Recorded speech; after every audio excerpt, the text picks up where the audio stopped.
Heroine வீட்டில் ஒத்துக்காதனால 2 பேர் ஓடி வந்து கோயிலில் கல்யாணம் பண்ணியிருப்பாங்க. கோயில் பக்கத்தில் உள்ள மண்டபத்தில் ஸ்டே பண்ணியிருப்பாங்க. அப்போ தான் ஹீரோயினோட பாட்டி இறந்துட்டாங்கன்னு நியூஸ் வருது. ஸோ பக்கம் நேரில் போகிறா. அவங்க அப்பா வந்து பெரிய பொலிட்டீஷியன், கம்யூனிஸ்ட்டில் இருப்பார்.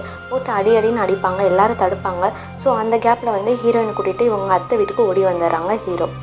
அடுத்த நாளே போலீஸ்லாம் கண்டுபிடிச்சி இப்போ கோர்ட்டில் வந்து 2 பேரும் சப்மிட் பண்ணுறாங்க. ஹீரோயினுக்கு 18 இயர்ஸ் ஆகிறதுக்கு இன்னும் 6 நாள் இருக்கிறதுனால மேரேஜ் செல்லாத, நீங்கள் வந்து அப்பா வீட்டில் இருங்க 6 days வரைக்கும் சொல்கிறாங்க. ஹீரோயின் ஒத்துக்காதனால இப்போ சில்ட்ரன்ஸ் ஹோமில் சேர்த்து விட்டுறாங்க.